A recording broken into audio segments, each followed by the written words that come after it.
Merhaba sevgili arkadaşlar. Bugün sizlerle Azrail'den kaçan adamın hikayesini paylaşmak istiyorum. Soğuk bir Ankara günüydü. Birkaç gün önce kar yağmıştı. Yerlerde hafif buzlar vardı. Ankara'nın uzak bir semtinden Milli Kütüphane'nin önüne otobüsle geldim. Daha sonra oradan Beşevler semtine gidecek Ring otobüsüne bindim. Otobüsün içi tıklım tıklımdı. 25 ile 50 yaş arasında tahmin ettiğim insanlardan oluşuyordu bu otobüs. Birkaç tane öğrenci olduğunu tahmin ediyorum. Çünkü sabah saatlerinde öğrenciler de okullara gidiyordu. Zar zor kendime bir yer buldum, oturdum ve elimde sarı deri çanta vardı. İçinde her zaman olduğu gibi çalışma kitabım ve defterlerim mevcuttu. Otobüs hareket etmeye başlayınca 15 dakikalık bir yolumuz olduğunu tahmin ediyordum. Çantamı açmak isterken bir anda bir insanın sesini duydum.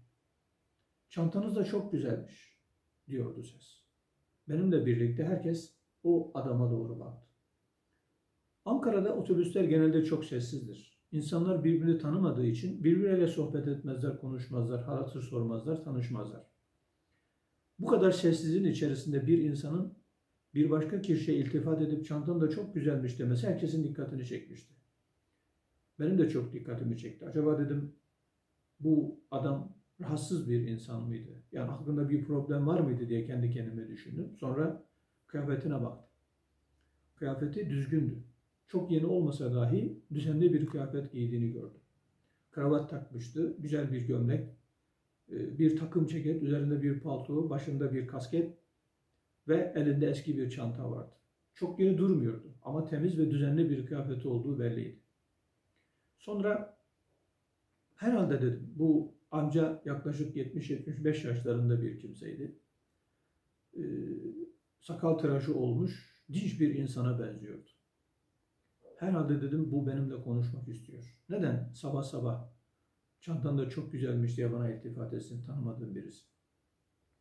Dedim ki, "Peki siz," dedim, "böyle güzel giyinmişsiniz, elinize çantanızı almışsınız. Siz hayırdır, nereye gidiyorsunuz?" dedim. Çünkü o yaşlardaki insanlar genelde evlerinde oturur. Çoktan emekli olmuş bir insana benziyordu. Belki bir bürokrattı. Kendi iş yeri olduğunu tahmin etmiyorum. Çünkü kendi iş yeri olsa zaten imkanı vardır ve oraya kendi arabasıyla giderdi. Bu öyle bir insana benzemiyordu. Çok merak etmiştim. Dedi ki, benim bu sorum karşısında, "Ben," dedi, "Azrail'den kaçıyorum." Bir anda herkes yüzünü tekrar adama çevirdi ve kulak verdiler. Acaba ne diyordu? Ne demek istiyordu? Ben şaka yapıyor zannettim. Dedim, "Gerçekten Azrail'den mi kaçıyorsun? Yoksa şaka mı yapıyorsun?" Biraz durdu. "Hayır," dedi gülümseyerek. "Ben," dedi, "gerçekten Azrail'den kaçıyorum. Şaka yapmıyorum." Bu sefer şaşırma sırası bana gelmişti. "Ne demek yani? Sen nasıl Azrail'den kaçıyorsun? Nasıl oluyor? Nereye gidiyorsun?" diye sordu. Adam dedi ki, "Ben," dedi, "evde duramıyorum. Evde olduğum zaman sanki Azrail gelecek de benim boğazıma yapışacak ve benim canımı alacakmış gibi hissediyorum. Bu yüzden Azrail'in beni yakalayıp öldürmesinden, canımı almasından korktuğum için evde hiç duramıyorum, sıkılıyorum.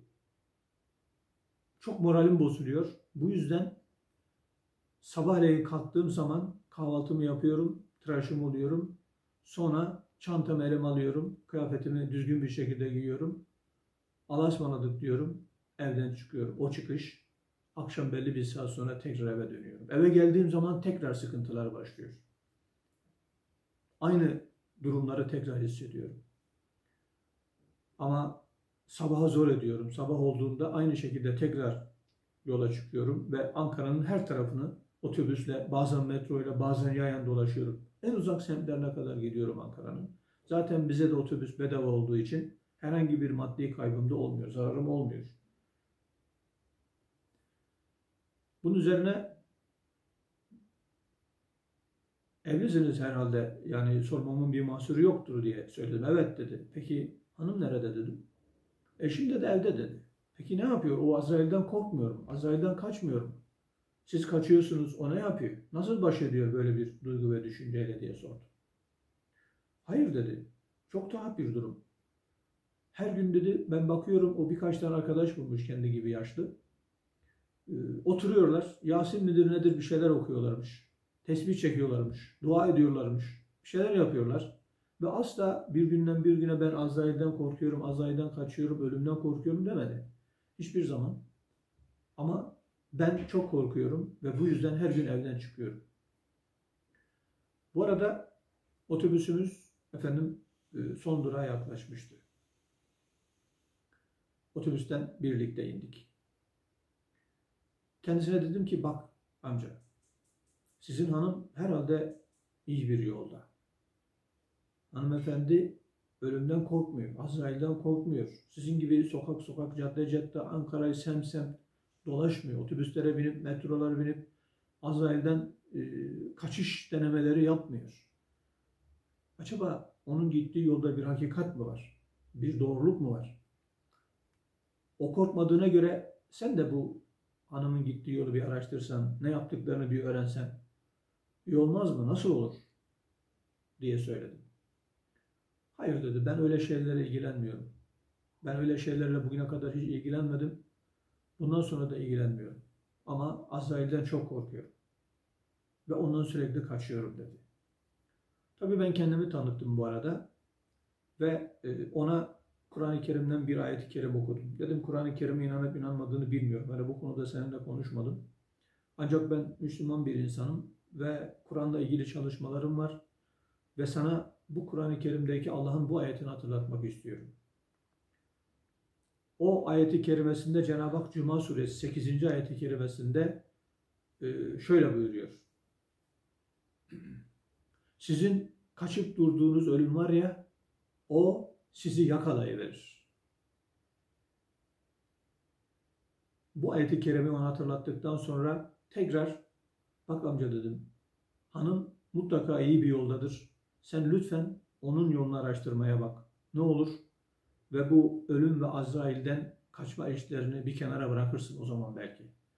Sonra o 75 yaşlarındaki amca sağ tarafa doğru, metroya doğru hızlı adımlarla gitti. Ben de sol tarafa doğru, kendi iş yerime doğru gitmeye başladım. Değerli kardeşlerim, Azrail aleyhisselamdan korkmak ya da ölümden korkmak acaba neden oluyor? Neden insanlar Azrail aleyhisselamdan ya da ölümden korkuyorlar? Çünkü ölümün hakikatini bilmedikleri için. Azrail aleyhisselamın görevini bilmedikleri için. İnsanın bu dünyaya niçin geldiğini bilmedikleri için ölümden korkuyorlar. İnsanoğlu dünyaya habersiz bir şekilde gelir. Hiçbir insan dünyaya gelmeden önce ben dünyaya gelmek istiyorum, ben şöyle gelmek istiyorum diye bir şey söylemez. Zaten söylemesi mümkün değil. Ortada yoktur o insan. Sonra Cenab-ı Hak onu dünyaya getirir. Dünyaya getirdikten sonra her bir insanı bazı mükellefiyetlerle yükümlü kılar. Ve insanın dünyaya geliş amacı imtihandır. Ölümün de yaratılması, hayatın da yaratılmasının amacı aslında imtihandır. Çünkü Mülk suresinde Cenab-ı Hak Bismillahirrahmanirrahim اَلَّذ۪ي خَلَقَ الْمَوْتَ وَالْحَيَاةَ لِيَبْلُوَكُمْ اَيُّكُمْ اَحْسَنُ عَمَلًا buyuruyor. Yani ölümü de hayatı da sizi imtihan etmek için, sizin hanginizin amelinin daha güzel olduğunu ortaya çıkarmak için bu maksatla yaratan Allah'tır ifadesini kullanıyor. Dolayısıyla bir insanın ölümü ve hayatı Allah'ın yarattığını bilmesi ve bunun imtihan için olduğunu bilmesi durumunda ölüme hazırlık yapma gayesi içerisinde olur. Ölümden sonrası için gayret gösterir. Allah'ın emirlerini yasaklarından kaçınır ve ölüme kendisini hazır hale getirir. Böyle olduğu zaman da ölümden korkması mümkün değildir. Peygamberimiz Aleyhisselatü Vesselam Efendimizin bazı hadisleri var. Onlardan bir tanesi şöyledir. Kim Allah'a kavuşmayı severse Allah da ona kavuşmayı sever.